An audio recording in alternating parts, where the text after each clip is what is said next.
Hey guys, welcome to Pittman Parenting. Today we're going to go over a general idea for a mentality for newborns. So I'm sure as you've seen people frantically bouncing babies walking around, panicking. Well, the best thing you can do is from the very get-go, from their newborn stage, as we have done with our firstborn, and now our secondborn, we do not do anything extra. I know that there's a saying called KISS, just keep it simple. If they're not necessary, don't do them. I mean, there's a big reason why we don't use a pacifier, but that's a different topic altogether. But we don't put them in a vibrating chair. Even when we did have a swing and we'd set them in it, we wouldn't plug it in, we wouldn't turn it on. So it became irrelevant, so we gave it to a friend of ours. So whether she's awake or sleeping, this is where she hangs out, in her boppy lounger. And we hold her as much as we want, but when we do hold her, all we do is sit down with her. We don't walk around, we don't bounce her, we don't do anything extra. So the thing to remember is that babies are creatures of adaptation. Now, you can either adjust to them, which their environment would be conforming to them.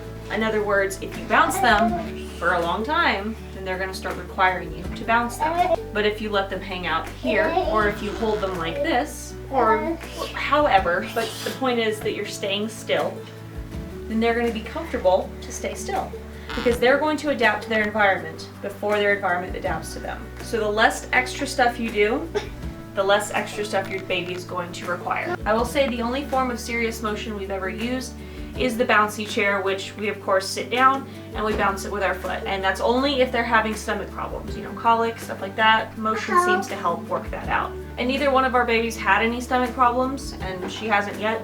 I don't anticipate it happening. They are both exclusively breastfed, and we only use Dr. Brown bottles.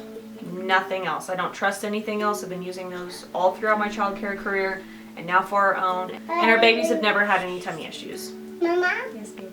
Okay. Okay, sounds good. So those were just examples of keeping it simple. The idea of driving babies around so they'll go to sleep and stuff, I don't understand any of it. I would never do anything like that. Like I said, if you keep them in an environment that is simple, safe, comfortable, that is all you need to do, and they will conform to that. I believe all these stigmas really started when one new parent saw another parent bouncing their child. So when they had a child, they automatically assumed that that's what you're supposed to do. So then they bounced them once, they bounced them twice, they bounced them again, and then before they knew it, their child required them to be bounced. They required motion to fall asleep or to stay asleep. But babies are not born into this world needing motion, just as they are not born into this world believing in Santa Claus. They only know what they are taught, and they only conform to their environment. And this is a newborn mentality with Pittman Parenting. Say bye, guys. Bye, guys. Bye. Bye, guys.